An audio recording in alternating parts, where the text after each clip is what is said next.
Hey everybody, Matt Barton here with this week's Broker Minute or Two, and wanted to cover two topics with you today. One, unapproved contracts or forms, and being what we affectionately refer to as realtors at law.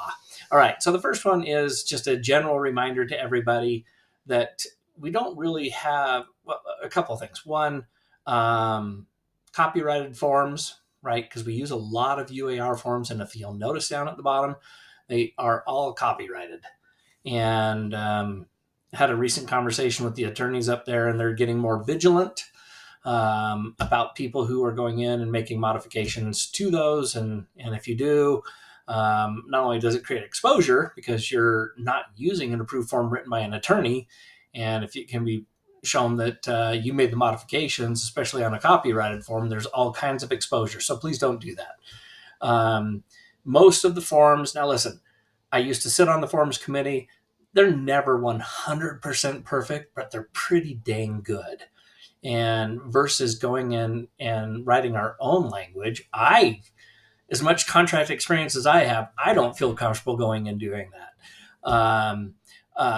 We can always suggest for tweaks and modifications, and frankly, we get those made from time to time. And so please, as a general practice for the business, for the company, please use either DRE approved forms or UAR approved forms. Or if you have an attorney writing a form on behalf of yourself or a client, please make sure that we get a copy of that first, and we will have it vetted with our attorney to make sure we're not taking on any exposure. All right. The second part of this is realtors at law, and it's kind of a close cousin. I still see on a fairly regular basis that, let's start with this. As real estate practitioners, the Division of Real Estate gives us a very limited capability to act as like an attorney. And that little bit is filling in blanks. And of course, where this often lands is, well, there's a blank addendum that is provided, so I can write. I mean, it's full of blanks, so I should be able to fill it in. I promise you, from an administrative, meaning DRE perspective, that is not what they mean, and they will come down when things go sideways and exact a pound of flesh.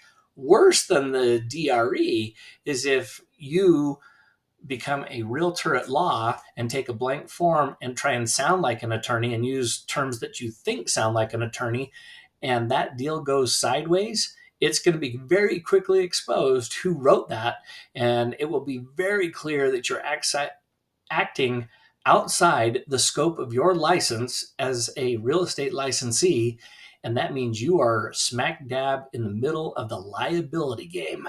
And that gets really painful and really expensive fast. So, coming full circle, please use state approved forms or UAR approved forms. And if you get to a place where you think you have to use some language, I'm not saying we can't put anything in there, but when we really start using complex arrangements and terms and transferring of money and this, that, and the other, and who has ownership and when and how, that's when you're practicing law without a license.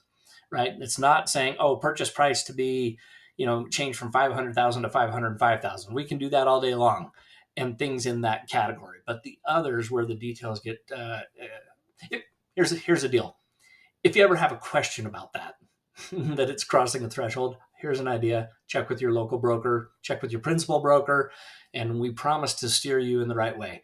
You guys, as a overarching rule, you guys do a great job. I so appreciate the professionals that we have in our company, and this is just a reminder to not let yourself go astray and find yourself in a problem. All right, hope you guys have a great day and the rest of the week, and we'll talk soon.